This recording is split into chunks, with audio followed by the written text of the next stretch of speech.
I'm Dave Smart, and I'm ready to start digging deep. I'm Mark Sutcliffe, and I'm on a quest to learn from the best. Welcome to Digging Deep, presented by Zen Books and Abacus Data.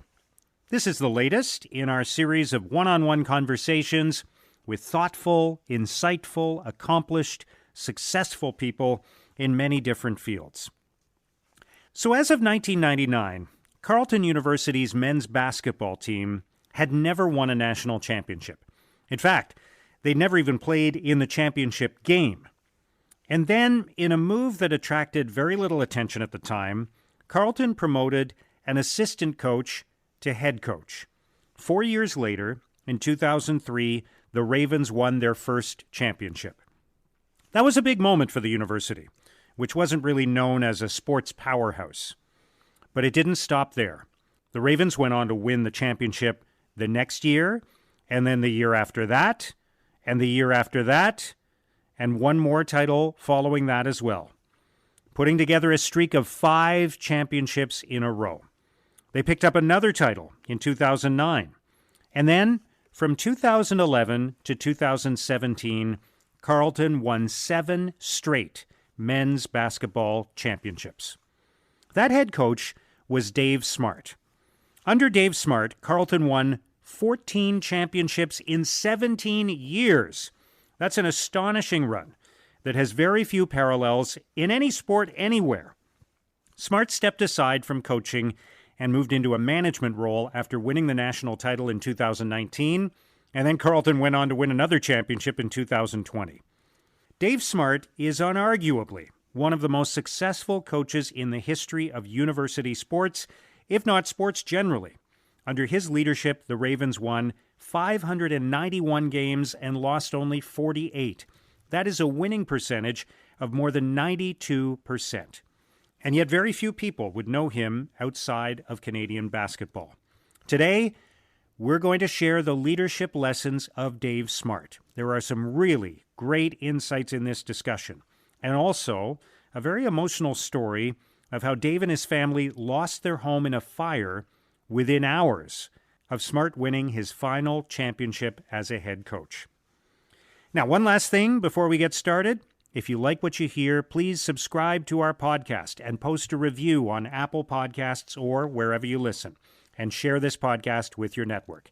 And if you're looking for more information on this episode or on the podcast in general, please go to letsdigdeep.com. That's letsdigdeep.com.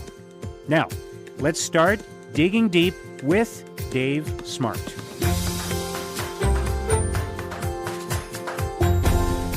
Dave, it's a great pleasure to welcome you to Digging Deep. Thank you so much for joining us. I've been really looking forward to this. I'm thrilled to be here. I'm excited. It should be fun. And we have lots to get to in terms of your philosophies about coaching and leadership and recruiting and so much more that I think are applicable in sports and beyond. But let's start with some quick questions. Starting with your childhood, what would you say is your fondest childhood memory? Probably just when I was young, around Christmas time, when I was the youngest of 4, and so Christmas was the time when everybody was back, and we'd go out to the ODR and play shinny, and my dad and the whole family would go out. So that to me would be probably something that I always look back on with a fond memory, because the whole family was there, and it was out doing something that I loved, and I could be a pest to my older brothers and sisters. So this was outdoor hockey, basically? Yeah. Yeah. That's a classic Canadian childhood memory. Yeah. I mean, it's a time when, like a Christmas, when they're quite a bit older than me. So it was a time when everybody was back, and we were doing something sports wise as a family. That's great. Who was your hero when you were 10 years old? Probably when I was 10, it was probably my older brother. Just in terms of, he was at university when I was quite young. So I only got to see him when I visited him at Queens, and when I got to see him play basketball and other things. So, a lot, I'd play golf with him when I was a little older, but a lot of the things with him were when I was real young, and he was kind of the person I looked up to. And what did you think you were going to be when you grew up? Honestly, till I was mid-teens, probably, I just assumed I'd be a professional baseball player. I mean, my dad played professionally with the Montreal Royals, and was quite a player. I guess, I mean, when I wasn't around when he was playing, but I at the time, that, I mean, I played a lot of sports, but that was the sport I probably was best at when I was young. But then I stopped kind of playing when I was 14. So, and moved to golf, hockey, and basketball. Wow, that's a lot of different sports. Yeah. What position did you play in baseball? I pitched a little bit, and then I played sort of shortstop, third base mostly. Okay. What is your life story in 6 words? Oof. I can't do it in 6 words. I would say that how I describe my life in a couple more extra words would be: even a blind squirrel can find an acorn once in a while. So, even a blind squirrel. What is your greatest mistake, and what did you learn from it? I don't know. I mean, I think assuming when I was coaching that players, and even more specifically my nephews, nieces, who I coached a lot when they were young and I was a younger coach, had the same goals as I saw for them or had for them in terms of their potential. And sometimes I think I pushed a little harder than I probably wanted to in terms of my nephew's nieces relationships. So, I mean, I don't think it was a huge mistake, but I do think it affected the relationships. They could have been different types of relationships if I hadn't sort of been that pushing uncle, as opposed to just sort of the fun uncle more often. For what do you feel most grateful? Oh, I just think for my parents, my family, just the opportunities that I was given growing up, and the situations they put me in, and the way they demanded things of me. And you always look back and realize that the impact that your brothers, sisters, and mostly my parents had on me. I think I'm pretty. I don't think, I know I was extremely lucky to have what I had. What has been the best year of your life so far, and why? I mean, probably the best year of my life would have been the year. I mean, in the same calendar or same 12-month spurt, I got married and had our first child. So, that was a pretty special year to me. Obviously, having our second was a great year too, but the combination probably trumped it a little bit, but not. I mean, you have kids, so you know how special that is. But in the same 12 months that happened. So yeah. What was the toughest year of your life so far, and why? probably the year in between when my parents passed away. My mom, leading up to my mom's death, was very difficult for me. Just they were in Ottawa, I was in Ottawa, I was coaching. They were a big part of our program, and they were very connected to the players. They had them over for dinner all the time, took them to the golf course, and they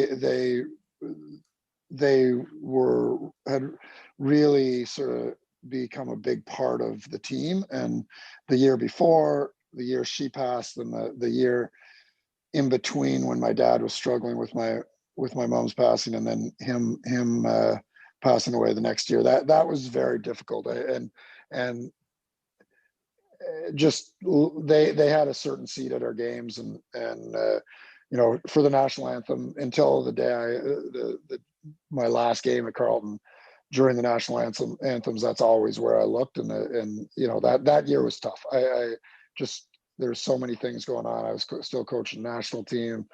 We had 2 kids. It was just really, really tough time for me. So they passed away about 2 years apart. Is that right? Yeah. Wow. Roughly. Yeah. That's tough. And even after they were gone, you would still kind of look at the spot where they used to sit? Oh, I never stopped during the Yeah. national anthem. Yeah. So, Yeah. What one person has had the greatest impact on your life?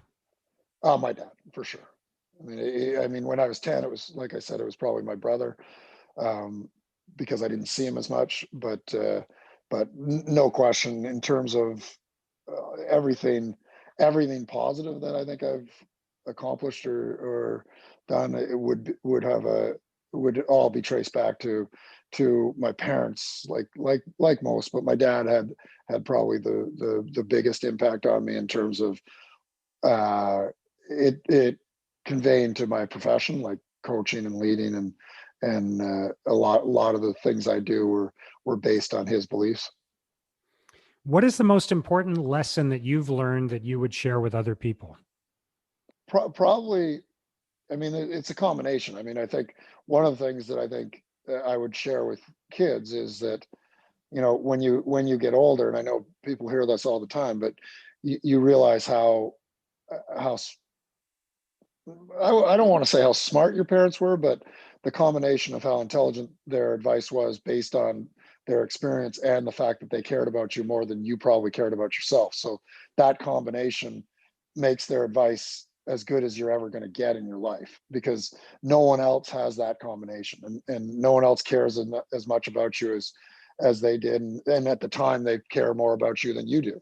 And their experience also weighs into it. It's just tough as a kid. You grow up and you realize that they were right all the time. You're talking to your kids and you realize it. I mean, in terms of just general advice, I think, being able to self-evaluate.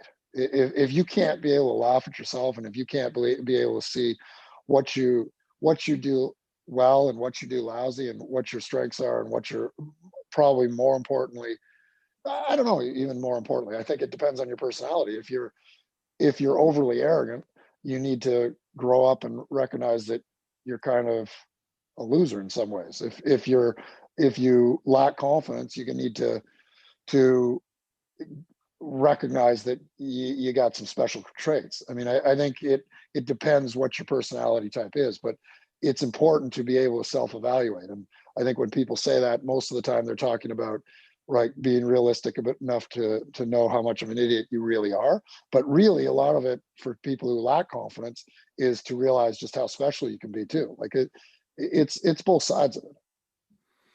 What would people be most surprised to learn about you?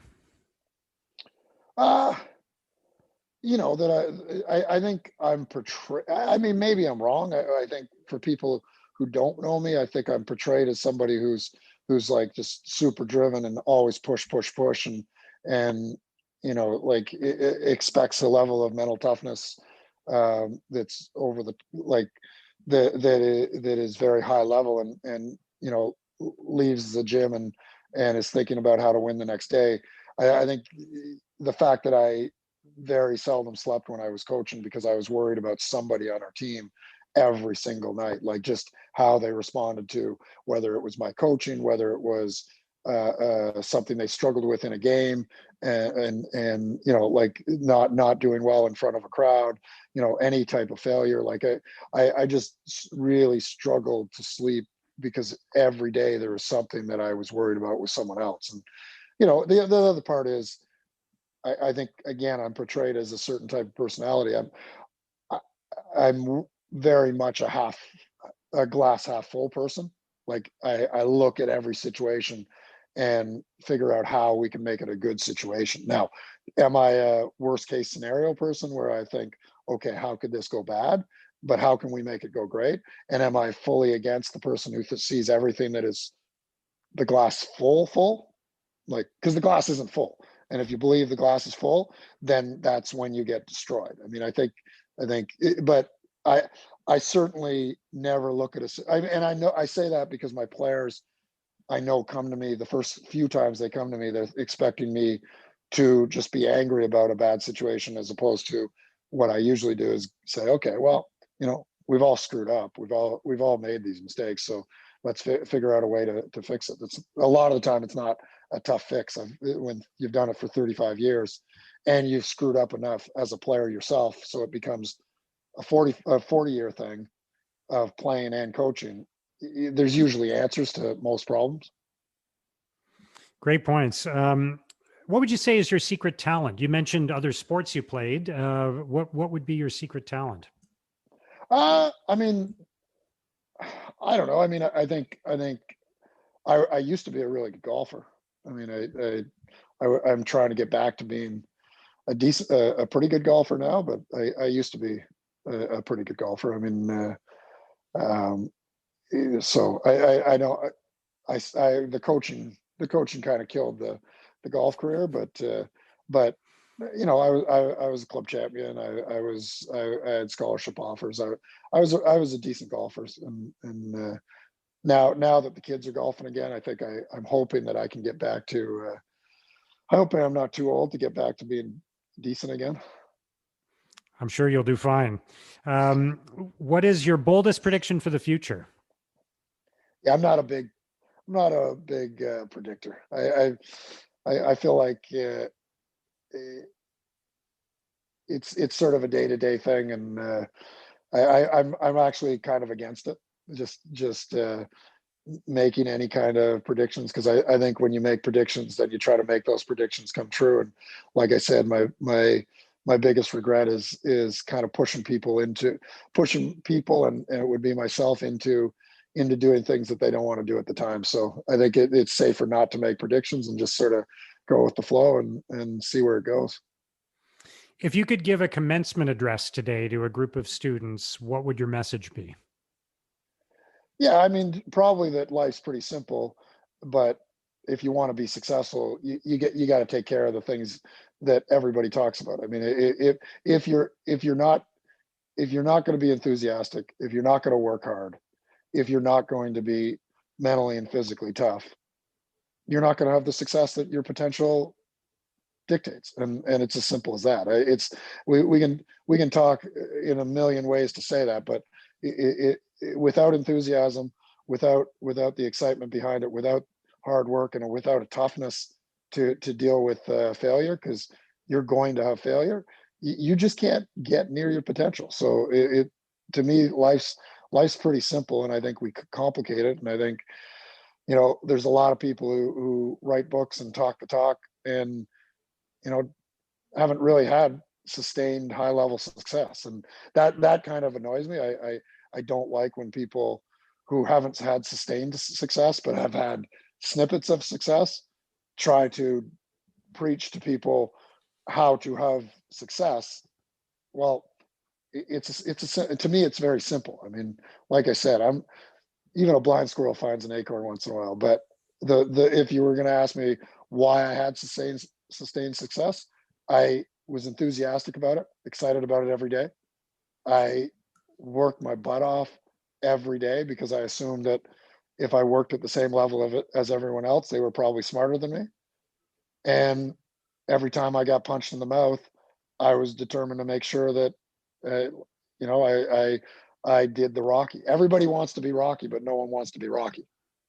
Everybody wants to just take a million punches and just keep getting back, but then when they actually take a punch in real life, they pout about it. I mean, if you want to be Rocky, then try to be Rocky. And I mean, that's coming from someone who's the physically softest person alive, unless you're keeping score.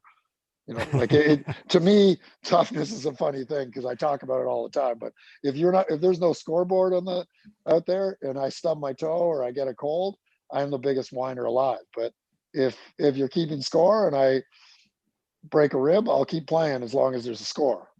But as soon as the score goes off the board, I'm going to be whining more than anybody. But you know, like everybody wants to be Rocky, but it's amazing how they respond to getting punched in the mouth in a competitive setting. That's a great point. And that is really fascinating insight about yourself, how different you are when there's a scoreboard involved. That's really interesting. Yeah, I mean, I don't pretend to be that tough.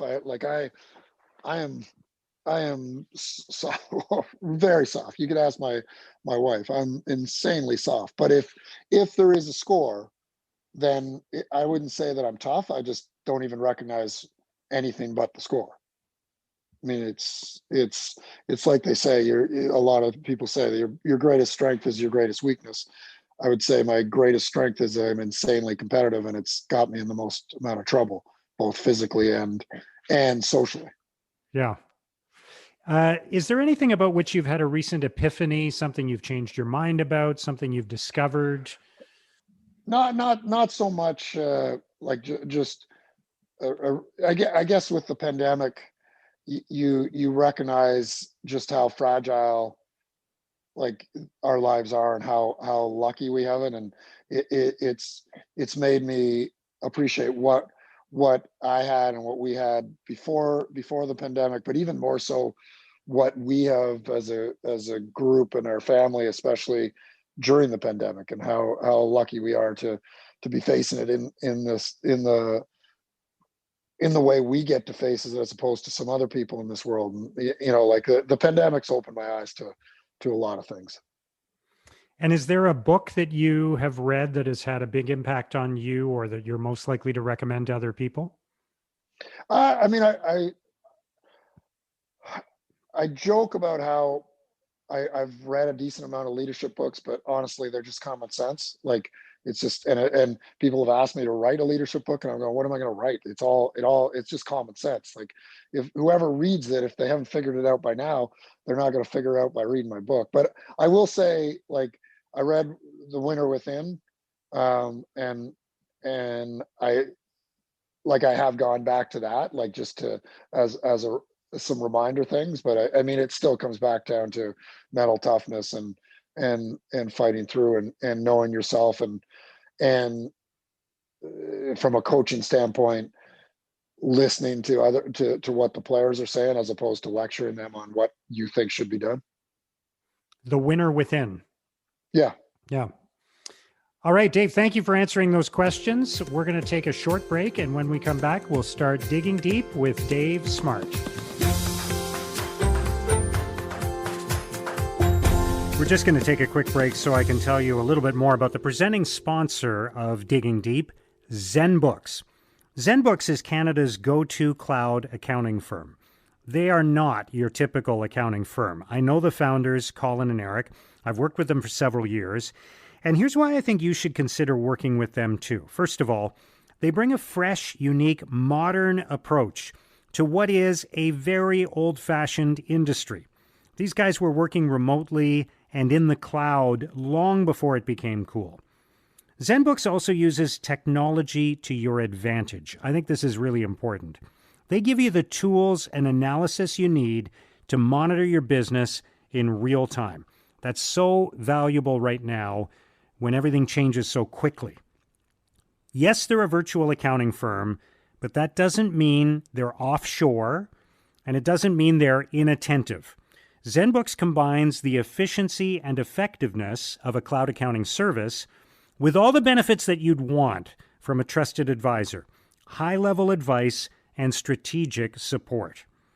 Now, here's what I think is going to happen if you work with ZenBooks. You'll probably start out taking advantage of their cutting-edge cloud accounting solutions, but in the long run, I think you'll stay with them because of their strategic guidance and problem solving.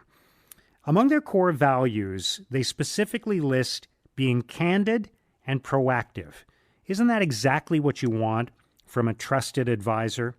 Look, even if you're already working with an accountant or a bookkeeper, or you have some accounting staff on your team, I think you should still talk to ZenBooks and learn more about their tools and their expertise.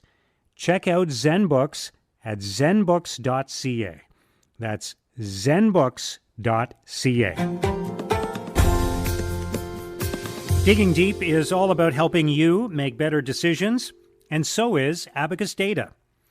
Most leaders struggle to connect with and engage their audiences. Why is that? It's because they aren't sure how they think and feel and how they will react. Abacus Data can give you the strategic insights you need to make better decisions and to make them confidently. Here's a good example. A major national union was recently negotiating a new agreement for its thousands of members. This had the potential to be a very difficult process. There were many competing interests. So they brought in Abacus Data to conduct thorough and detailed research of their members to learn exactly where they stood, what they were thinking, what they wanted. And as a result, they were able to secure a strong new deal that was accepted overwhelmingly in a national vote. Abacus Data helps all of its clients understand what's really happening in the minds of their employees, clients, and stakeholders. They help them avoid costly blind spots. And they're really good at what they do. In fact, Abacus Data was one of the most accurate pollsters in the 2019 Canadian federal election. Make the one decision that will improve all of your other decisions. Let Abacus Data help you move forward with confidence and clarity. Go to abacusdata.ca. That's abacusdata.ca.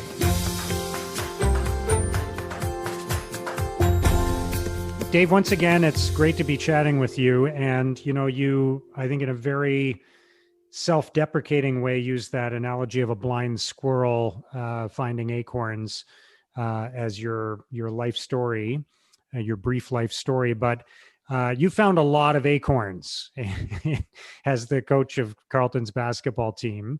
And the program that you started and led won 14 championships in 17 years, which is, I'm not aware of any other sports program of any kind that has had that level of success recently. So I think the question a lot of people must ask you is, how do you do that? How do you referred earlier to sustained success versus snippets of success. You had sustained success. What are the ingredients of that? Well, I mean, we've been very lucky. I was lucky in that the group I took over, from a basketball standpoint, may not have been a championship caliber team, but from a leadership standpoint, I had 2 or 3 guys who really set the tone from a culture standpoint. And even though we had some struggles the first year, I mean, we still were 500, but we had our own struggles. We certainly weren't a championship level team by any means, but the culture was grown early, and I was lucky to have the type of players I had who bought in and bought in even when we weren't winning every single time we walked onto the floor.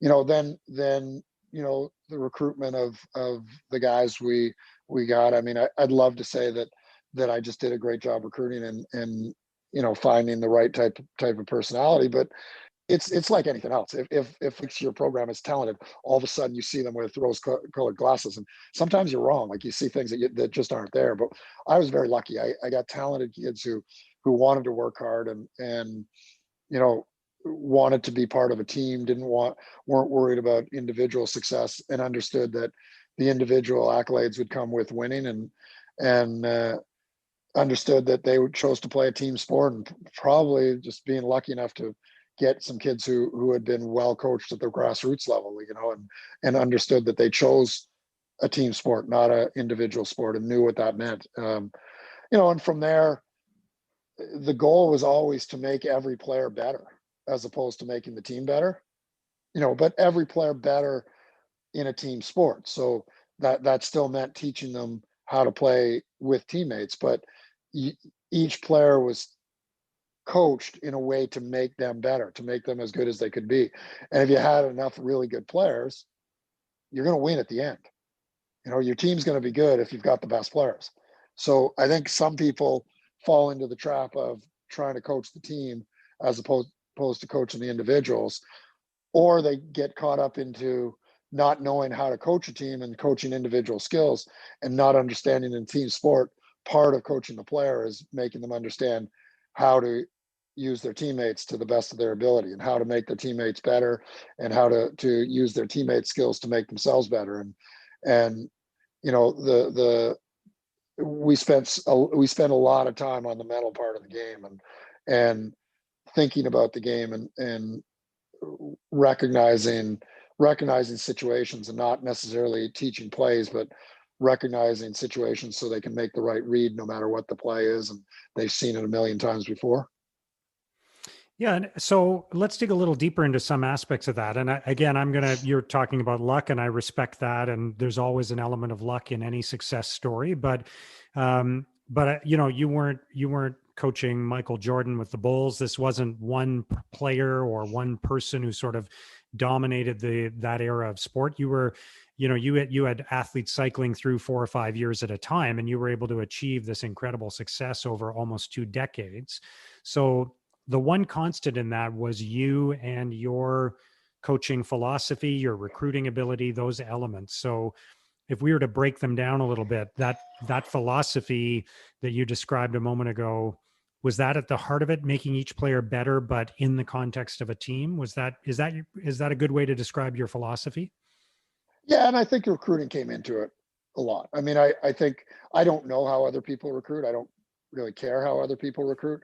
I think we recruit very differently based on what my players have said. I mean, I've been very clear through the recruiting process and very honest in the recruiting process that, if you don't want to work like you want to be a pro, then there's no sense coming. It's going to be the worst experience in your life. Like you're going to be in an environment with people who want to work at a level to be pros. And if you're not like-minded, it's just not going to be fun. You're going to be walking into the gym every day with people who don't think the way you think, and that can't be comfortable. So, as I tell them in the recruiting process, we're going to push you and you're going to love it. And if you like being pushed, you're going to love every minute of it. And if you don't, then this isn't the place to come. But they're not pros when we recruit them, or we wouldn't be the only person recruiting them. They'd be getting recruited by Mike Krzyzewski. They'd be getting recruited by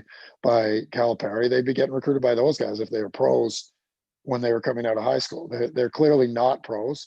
And the reason we're recruiting them is because we think they can become pros. But you've got to have a certain mentality to get from not being a pro to being a pro, and it's going to be hard work. And the other side of it is we're going to try to teach them to own their own confidence. We're not going to try to bullshit them like I think a lot of coaches do, and especially in 2020. And I get it. Like you don't want, like, the old school coaching is the old school coaching, and there's a lot of negatives to it. I mean, there's a lot of sort of pushing a kid too far in it, and I fully am behind that. But some of the new school coaching, that's not beneficial either. I mean, to con a kid into thinking they have confidence because you tell them how good they are and you pat them on the back, and feed their confidence. But then when they get punched in the mouth, or they have 10,000 people screaming at them and screaming horrible things at them because they want them to lose, that they're not going to respond in that situation. Like you got to find a happy medium. Like you can't push people beyond their limits, but you also need to push them and make them see what pressure looks like, so that they can have the confidence to deal with that pressure when it actually happens. So, finding that, explaining to them that in the recruiting process, that every day will be a test. And if they fail that test, we're going to talk about it. Like, we're not going to just let them fail the test. We're going to talk to them and say, okay, why do you think you struggled today? Why do you think you failed that confidence test? What do you think you can do tomorrow to win it? And if they win that test that day, then they got free reign to make fun of me because they were way tougher than what I could give them that day in terms of how hard practice would be. And they know the next day will be tougher for them because they've egged me on. But people wonder why I have the relationships that I have with the players that I coach, yet push them so hard publicly and in practice. Well, it's because we had that relationship. It was a full understanding. And if I saw that they were struggling with it, we had long talks and I was there for them. And I think what you're speaking to is there is a bit of a trend, I guess, today in life. I don't know how far it extends into sports, but in life, in workplaces, in schools, that we have to remove obstacles for kids, that we have to remove adversity, that we have to, the self-esteem and all of that. And I understand the value of some elements of that, but it is through obstacles and adversity that we achieve progress, right? It's that resistance that makes us stronger. Yeah, exactly. And I mean, it's a simple, I mean, we all do it. And I mean, everybody looks at me and thinks, well, he pushes people and he expects the most, and he tests their confidence, but I mean, I do the same thing with my kids when I coach them. Like there's days where I make their teams and I worry about them and I put them on, like I set their team up so that there's less opportunity to fail. And then I go, what am I doing? Like I need to throw some, like I can control this. I'm the coach. I'm going to throw, like some days I'll just put them on the team that they almost have no chance of winning, but then I watch to see how they respond to it. But you have to put some obstacles in front of them, and everybody needs to fail in order to succeed. And because it's really how you deal with failure, which dictates how well you you can do in tough situations and how long you can sustain success. To what extent do you think some of these lessons about coaching apply to leadership generally outside of sports? And is it contextual? Is it specific to sports, or can you apply it more broadly to corporate leadership, organizational leadership? I mean, it would be, to me, it would be ridiculous for me to say one way or the other, like whether I know, because I'm in sports and I'm not in the corporate world. I get asked to do a lot of talks in the corporate world, and from the talks that I've done, I don't take what they say right after the talk to heart, because everybody's in 2020, everybody tells you how great a job you did. Even if you stunk, they tell you how good a job you did. I mean, it's one of the things that drives me crazy is I can go talk and do the worst job or the best job, and I'm not going to know. But when they call me 4 months later and tell me how it's impacted certain leaders in their group, I feel like it does translate to a certain level, but I don't know how much it does. I think leadership's not that difficult, but it's really difficult. Like it's not that complicated, I guess, but it's very difficult. Like if you care, if you really, really care about the success of the person you're trying to lead, and you really, really care about that person, and if you have marginal expertise in what you're trying to lead them in, and you work extremely hard at leading, like showing by example that you're willing to do anything in terms of work ethic to get success, and that you're willing to spend whatever time necessary to help that person. And then the biggest thing is you're willing to listen, like to them, talk back to them based on what they've said, as opposed to like doing the breathe talk where you ask them a question and then they answer the question, and then you ask them another question that has nothing to do with how they answered the last question. And it's like, with my young coaches, I'll sit in on their talks with players, and like at the end of it, when the player leaves, I'll go, why the hell did you ask them that question? Well, because I wanted to know their answer. I go, no, you didn't, because they answered it. And then you asked another question that had nothing to do with how they answered the question. If you actually cared about how they answered the question, you would have talked about what they said as opposed to what you wanted to say next. And I go, they're not idiots. I don't care. Like once they're 8 years old, they can tell when you're not listening to them. Just because you ask them another question, they know you're not listening to them. You have to speak on what they say to you.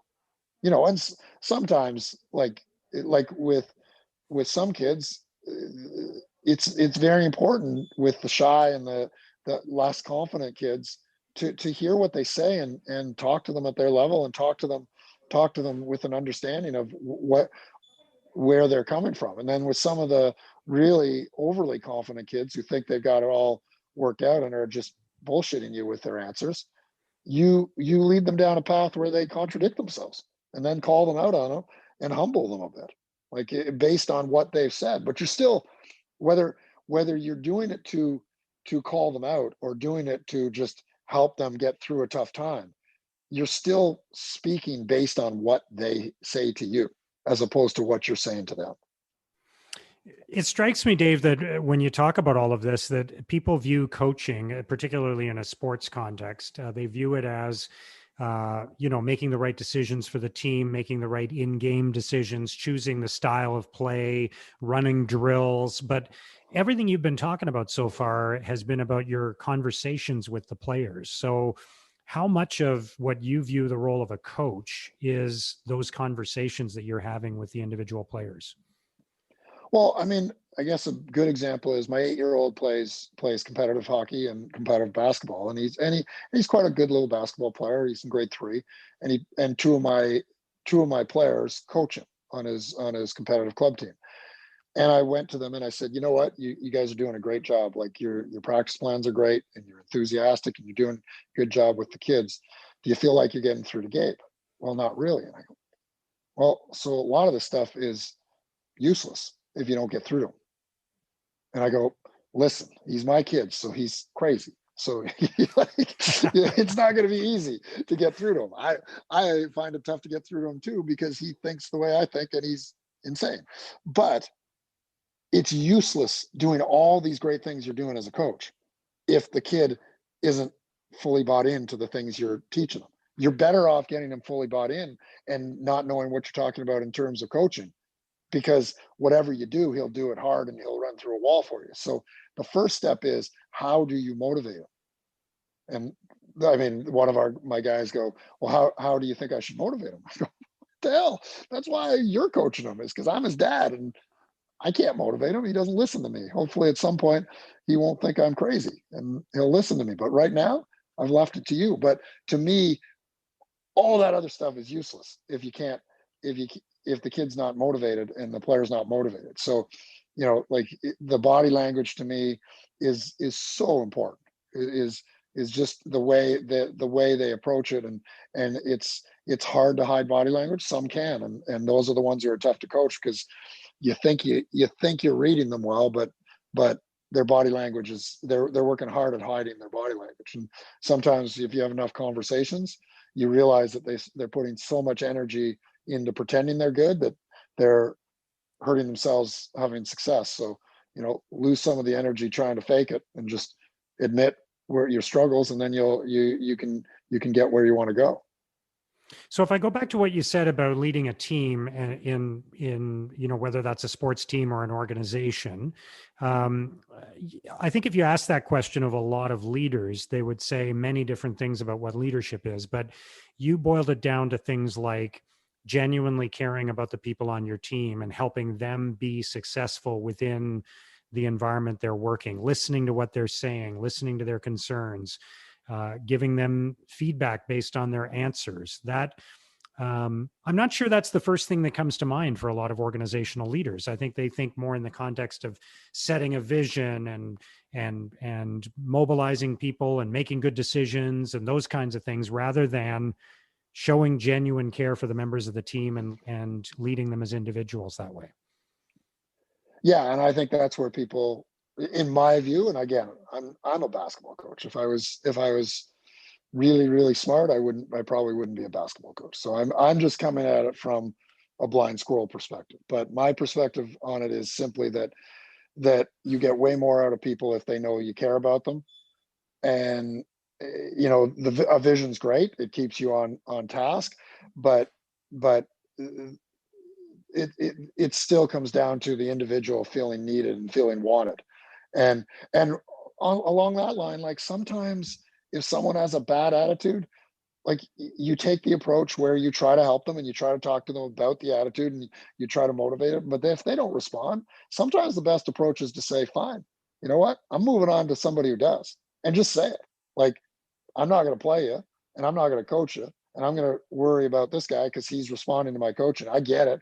Like, you think I'm a pain in the ass and you're not going to listen to me. So you can either transfer or you can sit on the bench, but I'm going to move on. It's not that I don't want to help you. I've clearly shown that I want to help you because I've talked to you a million times. You're not responding.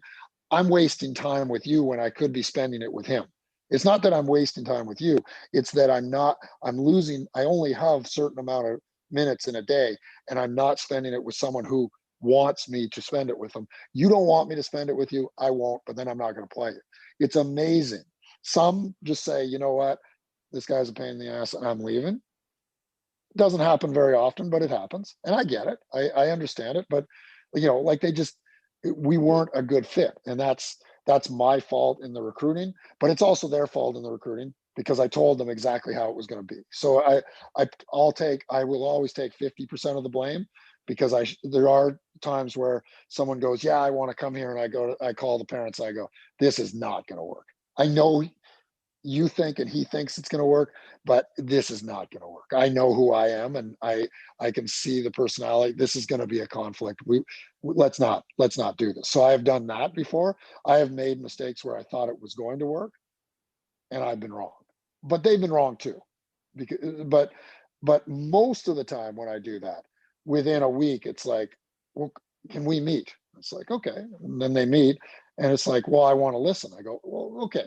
I've tried to help you before, and you've just, the body language, the actions on the floor, are you just lying to me? Are you just trying to get back in the rotation here by lying to me? Because I'm not just going to put you back there. You're going to have to prove something to me, and it's going to have to be something. And again, this word always comes back: something that's sustained.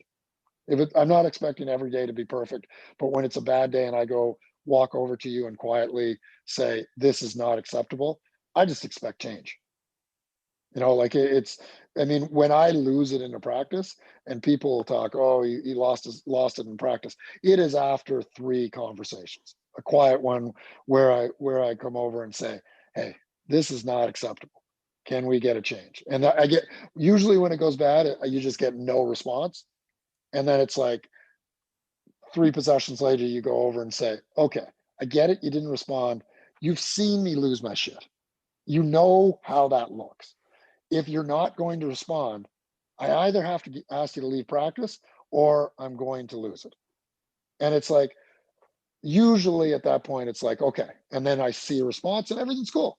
And usually when they do that, I make a point of it half an hour later, like, hey, Jimmy was brutal at the start of practice. All I had to tell him was it's not acceptable, and he's been great. And to me, guys, that's a great sign. Like I don't expect you to be perfect every day. It's more fun if you are right from the start. But if you're not and you respond, this makes me happy. Like, I'm thrilled with what you're doing, Jimmy. But if they don't, it day to day, it depends how you have to get people to respond. And I don't think it's a whole lot different than parenting. I mean, I'm sure you go through it. I go through it where it's like, guys, you realize your mother and your dad don't yell until you've ignored us 5 times. like the 5th time is like, you look at us like this big shock, like, oh my God, they're mad. Well, we've said the same thing 4 times. And at number 5, it's like, what other options do we have? We can't just throw you what out on the tools street. are left? Yeah. Like, I've done I'm trying to be nice. I've got a sore throat. I'd rather not scream and make it worse. Like, how about you just, clean your room? You said earlier, if you believe the glass is full, that's when you get destroyed. So tell me more about that. What does that mean? I just think, I mean, the people who it's all like everything's rosy, everything's perfect. Everything's not perfect. I mean, if you do not see the like, I don't want to go around in my life thinking everything's terrible. Like, I think I got a great life, and I enjoy my life, and I enjoy a lot of my time in my life. But if you go around thinking everything's going to work out no matter what, you get on these highs that my experience in life is that if you live on these huge highs, then you have these huge lows too, because you get destroyed when you realize it's not as great as you thought it was. Whereas if you try to live in that middle area, you're generally pretty happy. You're never too down, because you can fix the situation. And if you don't get too high, then you tend not to get destroyed. And I mean, a lot of it comes from my playing golf. Taught me a lot about, I hated golf, but I liked the competition. But like, there's days where I'm 3 under after 4 and I am fired up and I'm thinking, 65, 66. And at the end of the day, I shoot 78 when I should have shot 70. But it's like, I get so excited and I get so like confident in everything I'm going to do is going to turn out roses. And then I try to cut a corner and I hit it out of bounds. And then when I hit it out of bounds, it's this this gut punch, because it was like I was 3 under, and now I'm 1 under, like nothing. And Yeah. then I've got this negative thought, and now I can't get my swing back because I'm I'm thinking negative thoughts, and every time I stand over the ball for 4 holes, I'm only thinking about when I hit it out of bounds, like, don't do that again. So when I get on the golf course and I start going bad, I always go, you know what? Just keep it simple. Just keep it in play. Hit some greens in regulation. Then you rope a 30 footer, and you've made 5 pars in a row where you're not even trying to make a birdie, and you were 2 over after 3, and then you rope a 30 footer, and now you're 1 over, and then you're standing on the next tee and you're still not thinking you're on top of the world, but your body is confident, and then you knock it 4 feet, and then you're even, and you're going, holy crap. After 3, I thought I was going to shoot 90, and now I'm even after 8, and this could go, like, I could literally shoot 68, and I'm probably not going to shoot over 76. And this could have been, but on the other hand, if I'm 3 under after 3, I'm always going, okay, you know what? Let's just make 3 pars here. Let's try to be 3 under after 6. Hmm. And then if I hit a bad shot, I'm still 2 under after 6, and it's not the end of the world to me. And I still feel comfortable in my swing. I still feel good about it. And I don't try, like, I guess if I was Tiger Woods, you might try to roll with it a longer because you have more high level talent, but you got to know who you are in everything. And I think it's the same way in the world. Like, people get so excited. Like, I love the saying, if it seems like it's too good to be true, it's probably too good to be true. So take a step back from it, like, and it's never as bad as it seems. You should be able to find some answers to get yourself out of most situations. So, like, I try to live in that middle ground. I try to get my players to live in that middle ground. And from a team perspective, if everybody's in that middle ground, you're really hard to beat, because you really don't have many bad days. Because if everybody's in that middle ground and 1 or 2 guys have great days, you're really hard to beat. But if you have a ton of guys who you don't know what you're going to get out of them, it could be good, it could be bad.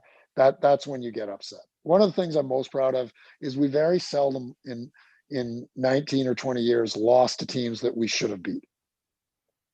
We've lost at some games where we were probably 2-point favorites, or even pick 'em games. We've lost a few of them because that happens.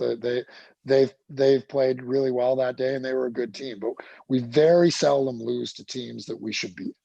And that's over 20 years. And I'm proud of that, because it means a sustained level of play. Absolutely. Well, it also shows me that my players respect the game and respect the opponents. Right. That there's not a lack of respect for the opponents, and they don't disrespect the game. So they don't come out and throw away 3/4 of a game very often.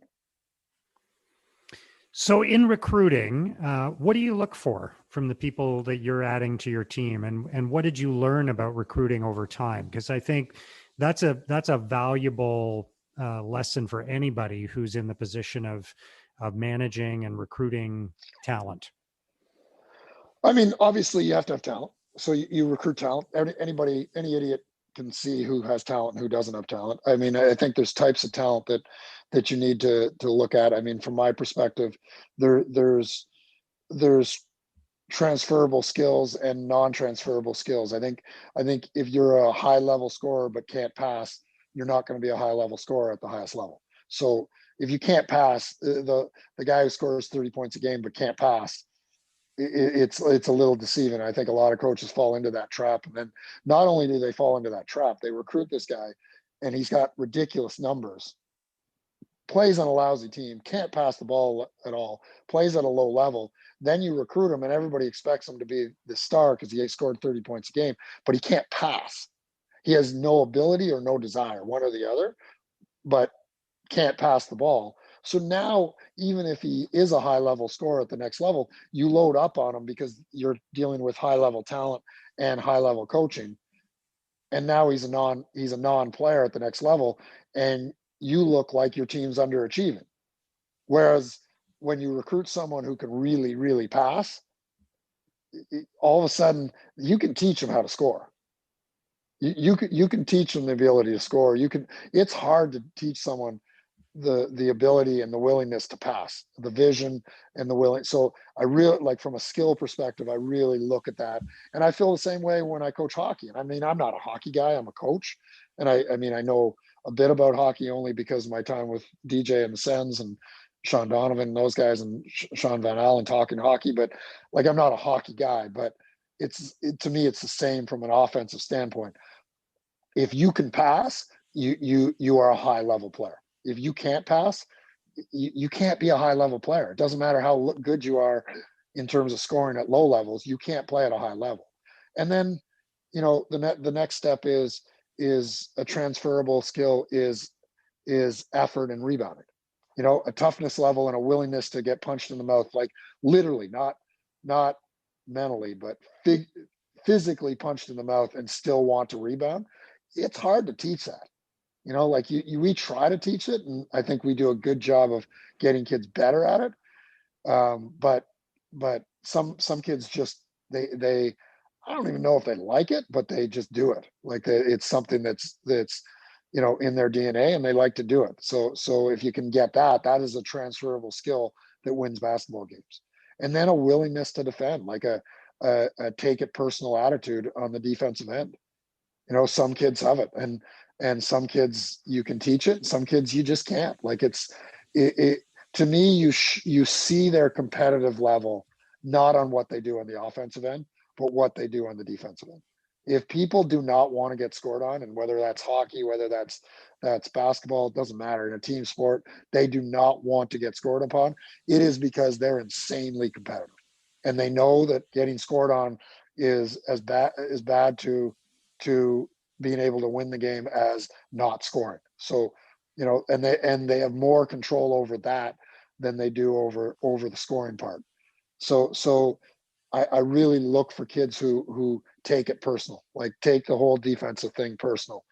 And because at the highest levels, that's the irony about 2020. I'm all behind. Like I do not, there's nothing that bothers me more than watching people bully people who can be bullied in this world. But the problem is, in sports, high level sports, that is what high level sports is.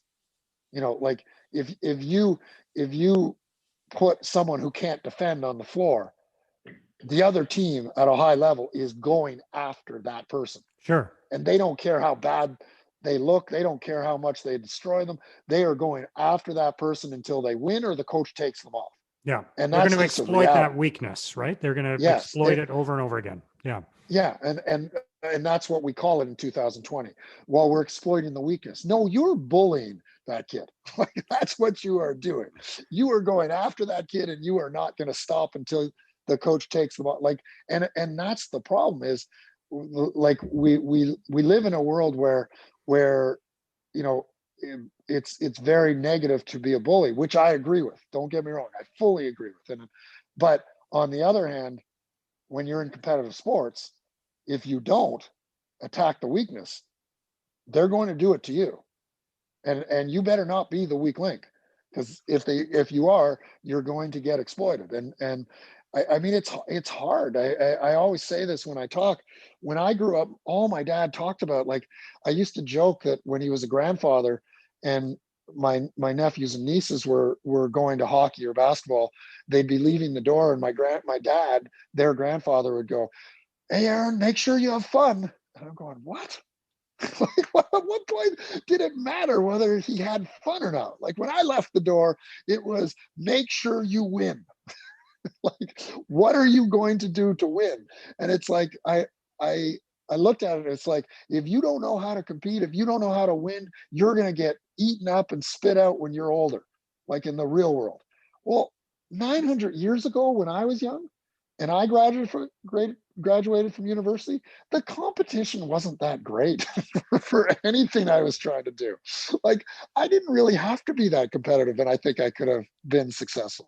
Whereas now, like, you have to be good at what you do to be successful. Like, the competition is crazy now.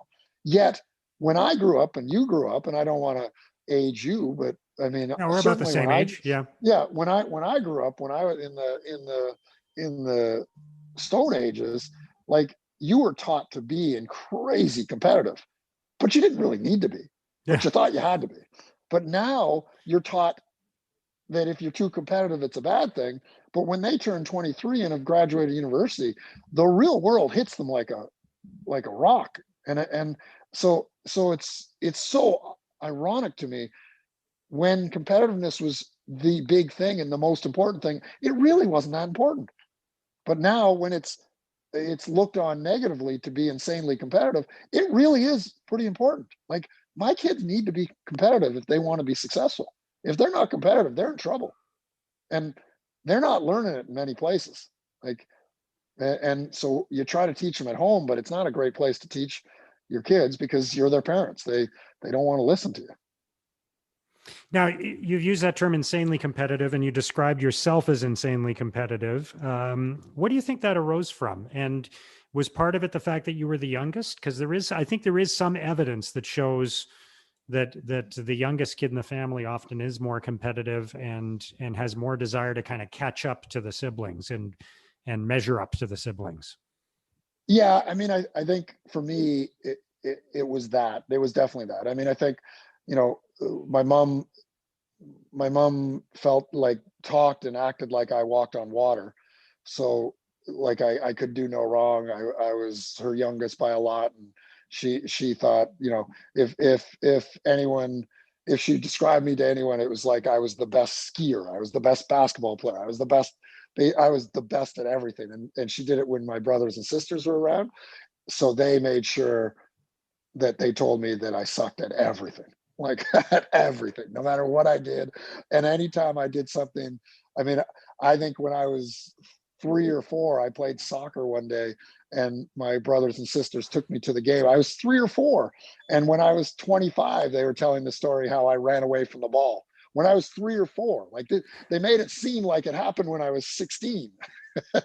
And that story lasted just to make sure that they put me in my place all the time. So I think that leads you to be crazy competitive and you know and you know I was the annoying little brother. Like if I was winning at something, I was a pain in the neck, and so they were always putting me in my place. So I think that was a lot of it. My dad was a very competitive person, and I saw that in him, and he had high expectations, and you know, for me, until he was probably 80, I don't think he ever said anything to me that made me think that I was doing anything right. You know, I don't think he was super negative. Like he just he never said, "Hey, you did a great job there." You know, from the time he was 80 until he passed away, you know, he was very positive. And when he talked to other people when I wasn't around, he was very positive. But with me, it was, you know, you could do better. You should do better. You should do this. I mean, I remember my last high school basketball game. He went to see it and he didn't see me play very often. And we were playing a team that was like much better than us. And we lost in, I think, triple overtime. And I think I had 47 points. And we were up about 16 midway through the second quarter. And I had 2 fouls. And on a foul shot, a defensive foul shot, I was being lazy and I didn't block the shooter out. And the kid missed. And he stepped in to get his rebound. And I panicked and I went to get the rebound and I fouled and picked up my third. And we were up 16 at the time. And I had 3 fouls. And I sat the last 3.5 minutes of the half, and we were only up 1 at halftime. And we lost in triple overtime at the buzzer. And I had, like I said, 47. And my dad went home before me. I came home and I was really upset because we lost and really proud that I had played at the level that I played at. And my dad was there because he was busy with work. He didn't see me a lot. And I went downstairs where he was and doing woodwork. And I go, "What'd you think?" And his only comment was, "You cost your team." Because like we always talk about, you're not disciplined enough. I go, "What?" Wow. And he goes, "That third foul, you weren't paying attention and you didn't box out when you were supposed to box out. you picked up your third foul, you had to sit, and it cost your team. Your team needed you on the floor, and you couldn't be on the floor when you had 3 fouls. And I go, well, he could have left me on the floor, like blaming my coach who treated me like gold. And he's going, no, he couldn't. You just picked up a stupid third foul. Why would he not think that you'd pick up a dumb fourth foul? And I went upstairs and said to my mom what I always said to my mom when I got mad at my dad was, listen, once again, I don't get it. I was born into him. You chose him. Why? And left. I was so mad. But like I said, he was right. He was right. That's tough. I was 18 and I was a pain in the ass. Like, let's not make it seem like I'm this fragile kid who walked down and was gonna. I was a confident kid. I was still 18 and it was nice to see my dad there, because not that he didn't want to see me play, he just was busy with his work, but I wasn't some soft kid who he was going to destroy. He knew the button he pushed, and he knew it was going to piss me off and have me mad at him for a couple of days, but it was going to change how I approach things, and it did, and it stuck with me, and it did. I even with, like, for a couple of days I was mad at him, but like, it's I mean, that's who he was, and most of the messages he was right. I mean, I don't think it was tough at all, because he pressed the right buttons all the time. Yeah. Right. If I was a soft kid and it was going to destroy me, then he wouldn't have done that. I can't say that, but looking back, I don't think that's what he would have done. I think he was smart enough to know how to deal with the situation. And you hear people say this all the time, and I don't know. It's tough. It's tough being a dad. I mean, you live it too. Like, his thing was, I am their father. I am not their buddy. My job is to prepare them for life and prepare them to be successful as individuals. My job is to make sure that Dave Smart is Dave Smart and I'm Dave Smart's dad. It is not for Dave Smart when he's 40 to be George Smart's son. And the only way I'm going to get him to, and I use that with my nephews all the time. It wasn't my line, it was my dad's line. It was always, do you want your dad to be Aaron Dornekamp's dad, or do you want to be Hank Dornekamp's son? I can tell you what, I think you want your dad to be Aaron Dornekamp's dad more than you want to be Hank Dornekamp's son your whole life. And the irony is, that's what he wants too. I want to be Theo Smart's and Gabriel Smart's dad, not have them be Dave Smart's son. That will make me happier, and that'll make them happier.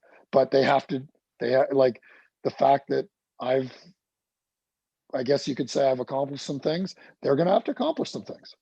Otherwise that's how people see them. And I want to be seen as their dad, not as them being my son. Yeah, that's a great way to look at it. But that was a tough message from your dad. And it's one, what is it? It's 35 plus years later, and you still remember that story very vividly. So it obviously had an impression on you, right? Yeah, and he was right. He was right. I was mad for a couple of days, but 2 days later, like, I told the story in the same way I tell it now, 2 days later, I said it like, that's my dad. Like, that is my dad in a proud way. And it's like, that is the expectation he had of me. In fairness, my mom said something to him, and my dad goes, what? It's a bad thing that I expect him to stay on the floor and score 55 and win that game. That's a bad thing that I have my expectation of my kid. Like, well, how's that a bad thing? Like, it's not that I don't think he's capable. I think he's capable of more. And he accomplished a ton. Everybody's telling him how great he is. And maybe he is maybe his talent is reasonably high at a certain level, but it's not as high as it could be at another level. You mentioned losing sleep and thinking about your players a lot as a coach.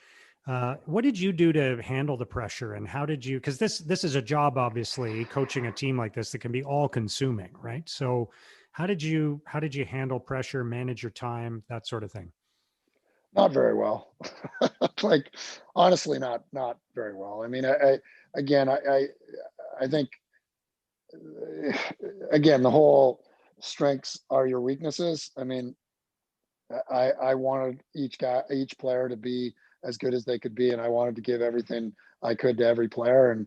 And I spent a ton of time thinking about it, worrying about it, thinking whether it was handled properly, whether it wasn't handled properly, and it ate at me. And I I look at people and I go, man, some people who've coached for 40 years at that level, and I go, there's just no way I could do it. And I'm not saying that they're better than me for being able to do it, and I'm not saying that I'm better than them for doing it the way I did it for the time I did it. I think there's a level of, you got to do it a certain way to do it for a long time, and you got to do it a certain way to have really sustained success over if you call 20 years a short period of time. But you know having two kids, having a wife who was so good with the boys, and so supportive of me during the time that I was still coaching, and still doing it at the level I wanted to do it with, it just wasn't reasonable. I mean, it just wasn't. And I didn't want to take away from my kids, and I didn't want to take away from I couldn't change the way my mind was set from a coaching perspective. Yeah, that's understandable. So, what would you say you learned about coaching and leadership over the course of your career? Like, were there things about which you changed your mind, or your thinking evolved? Oh yeah, I mean, like every day things change. Every single day, every scenario was a little different. I mean, the way I coach, I basically try to poke the bear and see how they react, and then fix the situation based on how they react. So sometimes when you poke the bear, they react in a way that you're not like. You kind of poke the bear, saying, okay, these are three ways the bear may react when you poke them, and I need to have an answer for all three. And then all of a sudden, the fourth scenario happens, and you're going, "Oh shit!" Like, I didn't predict that. I need to get into a longer conversation so and give myself some time to think about how to handle the situation.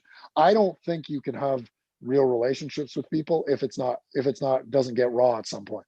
Like, and honest at some point. And it's very difficult with a coach player relationship to make it that way, because they see you as an authority figure. They got to be at a point where they can call you an asshole if they feel like you're being an asshole, and they know that there's going to be no repercussions. And whether it's that word or just say, I like, get mad at you back. It's like one of my ex players, Elliot Thompson, who I'm couldn't be closer to, and I'd do anything for him, he'd do anything for me. But it was funny because one of my buddies in coaching, Craig Beaucamp, was coaching the Pan Am team with me. So we were training at Carleton with the Pan Am team, and then we'd practice with Carleton, and I let him stay and watch our practice. And Elliot was a fifth-year guy, and we had a close relationship, and I had high expectations, and he knew there were days when I would use him as an example to get through to other guys. And one of those days happened, and Craig was there, and Elliot wasn't in a great mood, and he talked back, and then it got heated, and practice ended, and I went up to my office with Craig, and Craig goes, "So you always tell me you got to go talk to the player after something heated happens." And I go, "Yeah, he'll be here." And he goes, "What do you mean?" "I don't need to go find him. He's coming up." And it's like, "What do you mean he's coming up?" I go, "Elliot's coming up." And like, we had it out, and he had it out with me. I had it out with him. And he came in, and he couldn't see Craig in my office, and he walked around the corner, and he goes, "Are you kidding me with that fantasy football trade you offered? That is insane. I'm not trading that guy because you're the coach. Like, are you going to talk to me from a reasonable perspective, like I'm not an idiot in this whole trade thing, or are we going to not bother making this trade? You need this guy, I need this guy." And I looked at Craig and I go, "You think he's over it?" and I mean, again, like, we had gone through so many times where where there was honest, real conversation. He like the joke of it was he had fully got over it, and he sat down. I go, I think you're mistaking the situation a little bit here. He goes, no, that trade offer was ridiculous. I go, no, about what happened at practice. And he goes, what do you mean? You were using me as an example. I get it. I'm a starter. I'm a captain. I get it. I go, no, you actually suck today. I wasn't actually using you as an example today. You were terrible.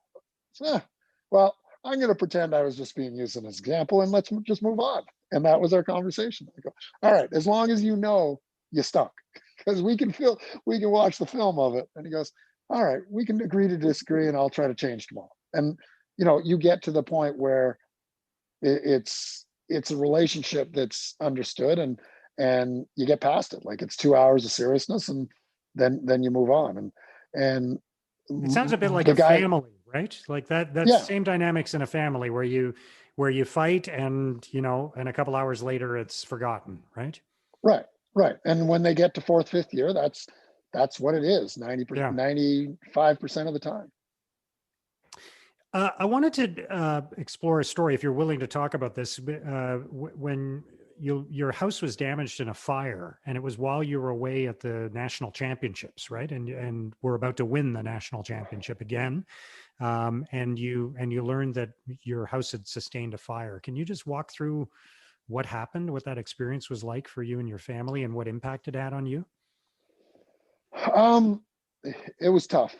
I mean, it was really tough on my wife, because I mean, we just moved into the house about 2 years earlier, maybe 2.5, and we had put $200,000 worth of renovations into it, and she had done all of it. Like, everything was hers, and she had done an unbelievable job with it. And we were playing the national championship, and it was my last game coaching, and only her and my boss, Jen Brenning, knew that was my last game. And we were up 30 most of the second half of that game, and my family were sitting on the baseline, and there were a lot of glances back and forth, like, this is it. So that was emotional in itself. And the game ended, and everybody was excited. And for me, I was excited for the guys that we won, but it was, like, for my wife and I, for Emily and I, it was kind of emotional, like, like whether this was the right thing to do. And like, we had talked a lot about it, but with that finality of it. And then, we walked back to the hotel. We celebrated at the arena. We finally got back to the hotel about an hour later, and during nationals, we have 2 rooms, because I'm up till 4 a.m. every night, and the kids, they were 6 and 9 at the time, so they have to get to sleep early, and so they slept in, they stayed in one room, I stayed in another room. So after when we got back, I went to their room. We had a drink. We were talking. Then I said, oh, well, we got to get to the celebration. So I was going to my room, and the boys wanted to come to my room. So they came with me, and I got to the elevator, and I was around the corner, and I just heard my wife scream, like, come to the door, scream my name, but she was around the hall. And it didn't sound like her, but it sounded like Dave. And like, then she came around, and my phone was ringing, and our one neighbor had just called her, and my phone was ringing, and it was another neighbor, and he was calling me to tell me. So I didn't know what was going on.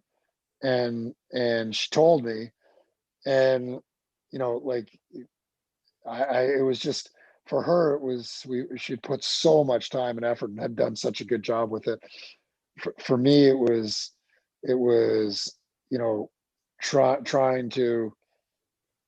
trying to make the kids understand, trying to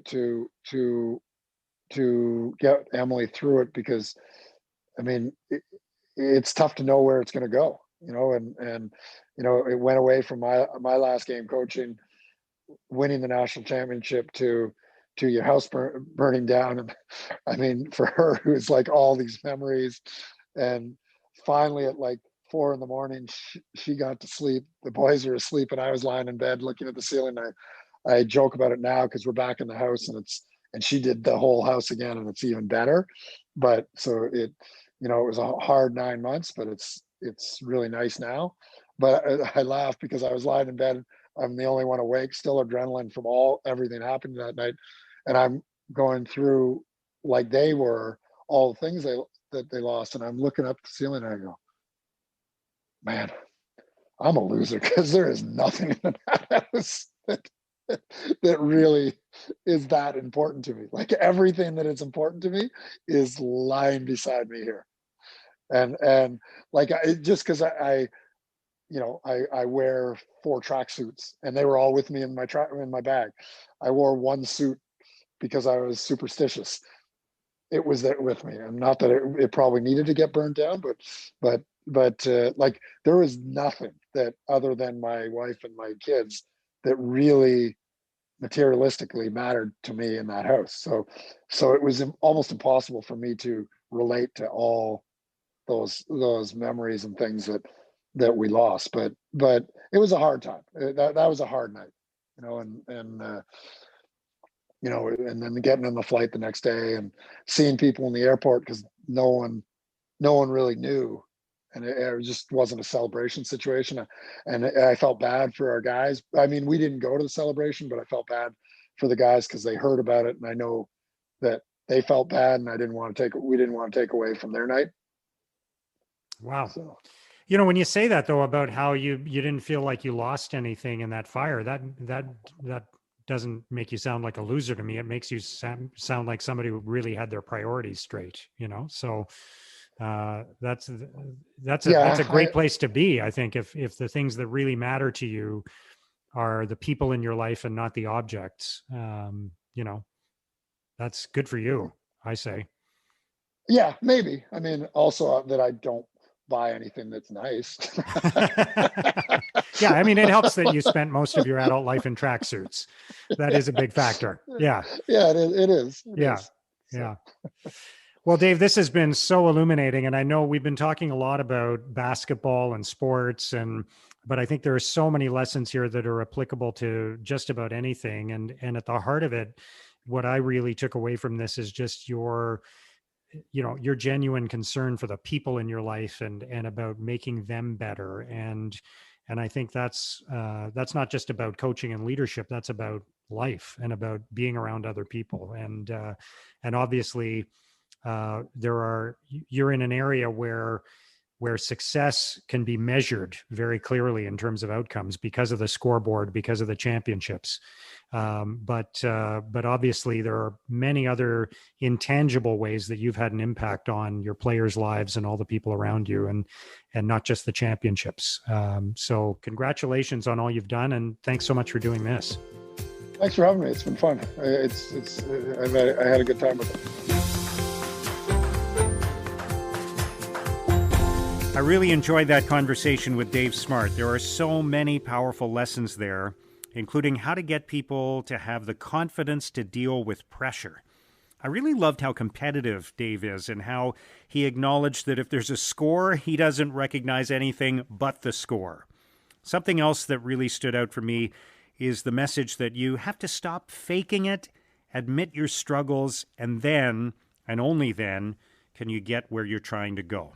So once again, thank you to Dave Smart for joining us on Digging Deep. And thank you to David Coletto of Abacus Data for suggesting Dave as a guest. If you enjoyed this episode, please review it and share it with other people. That will help us produce more great episodes. And if you want to keep digging deep into topics and lessons like this, if you want to see the show notes, if you want to subscribe to our weekly newsletter or read my blog, you can do all of that at letsdigdeep.com. That's letsdigdeep.com. Thank you for listening.